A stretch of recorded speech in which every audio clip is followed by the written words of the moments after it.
Next up, we have Dr. Park from the University of Florida, and she's going to tell us about the clinical outcomes of the XIENCE Skypoint 48 millimeter drug-eluting stent in long coronary artery lesions. Thank you.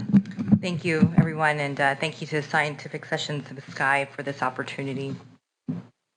Here are disclosures relevant. The study was sponsored by Abbott, and myself and Dr. Chijin Cheng, who's the senior PI, will be presenting this data on behalf of the Spirit 48 team. So here's the brief outline. The next few minutes we'll discuss in relation to this study. So the background and rationale for this study: overlapping multiple stents is associated with increased risk of cardiac death and target lesion revascularization. Challenges exist with implantation of multiple stents due to longer procedure and fluoroscopy times, need for higher contrast volumes, and higher overall costs. The availability and use of longer stents may circumvent the need for multiple overlapping stents and facilitate interventional management for long coronary artery lesions. Spirit 48 evaluated the safety and effectiveness of XIENCE Skypoint 48 millimeter in improving coronary artery luminal diameter in subjects with CAD due to de novo native coronary artery long lesions. So a few details about the device being investigated here. So this is a Skypoint 48 millimeter stent platform. The study device is not yet approved in the United States. This is a balloon expandable everolimus-eluting cobalt chromium stent consistent with prior iterations of the XIENCE stent family. The range of sizes available for this device range anywhere from 2.5 to 4 millimeters in nominal expansion diameters. The overall trial design: this was a prospective single-arm, open-label, multi-center global study.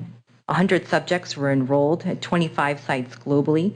50% of these sites were mandated to be within the United States, and no more than 20% of all enrolled subjects could be from one site. Reference vessel diameter had to be greater than or equal to 2.5 millimeters and less than or equal to 4.25 millimeters. Lesion length was mandated to be greater than 32 millimeters and less than or equal to 44 millimeters. 105 subjects comprised the ultimate final full analysis set. Each subject was planned for follow-up for 2 years, with interval follow-up at 30 days, 6 months, 1 year, and up to 2 years. The primary endpoint of this study was 1 year target lesion failure compared to a pre-specified performance goal of 20%, which is based on prior registry data from Spirit studies.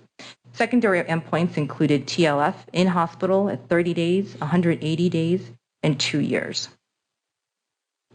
So of the patients that were registered, 107, 2 were ultimately excluded from the final analysis, and this was because these subjects did not have a study device implanted.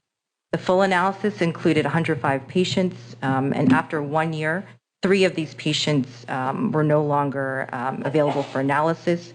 There was 1 death, 1 subject withdrew consent, and 1 subject was withdrawn by the physician. Overall, here are the baseline demographics. The majority of patients were over the age of 65. The average BMI was 29, and the majority of these patients had a BMI over 25. Approximately half of the subjects were current or former tobacco users. The majority had a history of hypertension as well as dyslipidemia, and approximately a third of patients were diabetic. In regards to lesion and other procedural characteristics, the majority of these patients had radial access as their primary access site. The average number of target lesions treated was 1. Procedure duration was 48 minutes. Predilation as part of the study was mandated and occurred in 95% of patients. Post-dilation was not mandated, however, was also performed in about 94% of patients. In regards to further lesion characteristics, the majority of this device was used in the LAD at 51%, and 40% were also implanted in the right coronary artery. The average lesion length was 35 millimeters with a reference vessel diameter of 2.75 and an average stent diameter of 3 millimeters. Percent stenosis was 63%, and approximately 47% of patients had either moderate to severe calcification. In regards to medication, approximately 80% of these patients were on statins or other lipid-lowering agents. About half were on beta blockers, and again, about a third were on insulin or other oral hypoglycemic agents. Post-procedure, overall, 95% of patients were on DAPT, 97% were on DAPT at discharge, and at 1 year, 82% remained on dual antiplatelet therapy. Acute success was defined as final instant residual diameter stenosis of less than 50%, and this was calculated in our study at 97%. Inability to advance and deploy this device occurred in 2 subjects, and there was 1 device malfunction in 1 subject requiring a second device to be implanted, which was successfully implanted. Overall, for the primary endpoint, the rate of target lesion failure in our study was 5.7%, with an upper limit of 9.5%, which is well below the pre-specified performance goal of 20%.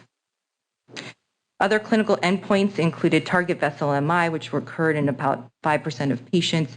Cardiac death and clinically indicated TLR occurred in 1%. Target lesion failure, which was evaluated using multiple definitions of MI, ranged anywhere from 4 to 6%.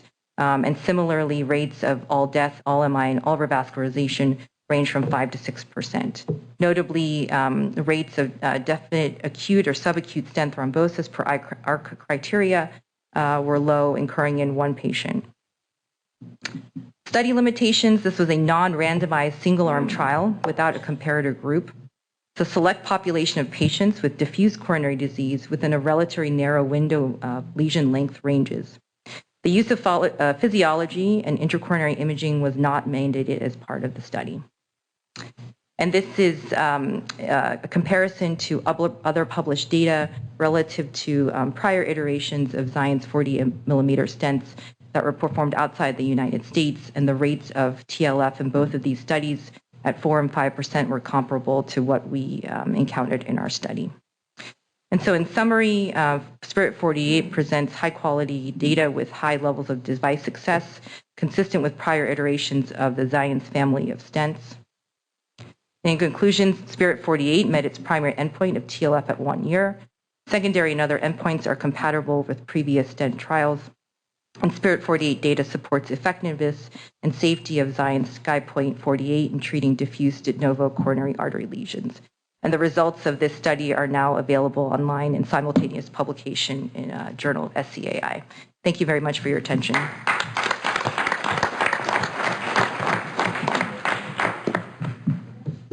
So that is a great study. Congratulations. I'm rather surprised that with these long lesions and long stents, you had such great outcomes. And so would you speculate it's just because we have these new devices or new techniques, or do you think there's something to be said about the overlapping stents, preventing the overlapping stents? Did that possibly make a difference? Yeah, I think, there's no comparator group, so it's hard to, I think, make that sort of, sort of assessment. I think, that nowadays the rates of overall TLF in our contemporary drug-eluting stents are quite low. Mm-hmm. And so this is an extension of what we know, from our prior iteration of drug-eluting stents, and the data is sort of extrapolated just to a longer platform. But I do feel that it does reduce the need for multiple overlapping stents, which is known to be associated with increased rates of, stent failure in the long term. And, just one more question. How did you manage the tapering lesion diameter? As you with the 48 millimeter stent, and you chose a 2.75 stent, or maybe a 3.0 stent was your average, medium? So the 3.0 stent diameter was the average. So did you deploy it at a low pressure so you can post-dilate distally with a different size compared to proximally, or are those data not available? Yeah, so I think that sort of indirectly points to the limitation of not having imaging mandated as part of this study, especially important within the LAD, which is where this was most prominently implanted. However, as you say, the LAD is known to anatomically taper. So there were no specific guidelines on, again, imaging was not mandated about, the other interventional techniques, the preference being most of the time that the reference vessel diameter distally is selected as the sort of main baseline, and then post-dilation performed proximally as needed based on the tapering. So, okay. Just on that, again, congratulations on the paper. Just to kind of follow on the theme of the imaging, I was kind of surprised that imaging wasn't mandated. Right. And surprised somewhat that QCA was used instead to monitor efficacy. But you may have mentioned it, but what was the rate of imaging use in the study? So since it wasn't mandated as a study, that data was not routinely collected, which I agree. It was one of the first questions I asked when we had the data come back in. Interestingly, I can only speculate, but had imaging, because I think we've all seen this in our clinical practices and stress the importance of imaging, but had imaging been used, I think invariably many of us implant longer stent lengths. And so it would have actually helped enrollment, I think, or impacted that, because more patients would have been enrolled to meet that sort of relatively narrow criteria of 32 to 44. So angiographically, if you say it's 24, but then you do imaging and you really get to 38, which is not entirely uncommon, then you would be now in the territory or the range of this particular stent. So. And any comments about the deliverability with the longer length? Right. So we had a high device success rate. Again, one of the first things that I wanted to query. It is. Again, it's not surprising that the LAD was the most common site of implant because it's the most relatively straight vessel. Much lower rates of implant within the circ, which tends to be more, tortuous. The only mandate for the study was that it was a minimum of a 6 French guide. We did modify the protocol to suggest the use or consideration for 7 French, as well as consideration for a guide extension use. Again, it wasn't mandated, so we don't have that data. But again, something that should be considered because it is a significantly longer stent. What was the eventual residual QCA-derived stent expansion, minimum stent expansion that you guys got, just out of interest? Less than 50% was your endpoint, but Correct. What did you end up achieving? Yeah, if I remember correctly, I want to say it was somewhere in the maybe 10 to 15% range. And again, interestingly, post-dilation wasn't mandated, but the vast majority of patients did have post-dilation performed. Nice. Okay. Thank you. No, I think it just goes to show, we always are told as we're training, and then we hear, senior operators tell the fellows, you don't know anything about how it is to deliver stents, because we never got to train in the era where stents were much more difficult to deliver. Mm-hmm. And so, when I started putting these 48s, I felt the difference from the 38s. It's, sometimes a little bit harder to deliver, but now we have so many tools with these guide extension catheters and whatnot that a study like this is really nice to know that we're going to have more of these long lesions, and especially useful in the CTO population. Right. Where we're generally putting in 60, 70 millimeters of stent, not infrequently. Congratulations. Yeah. Okay. Thank you.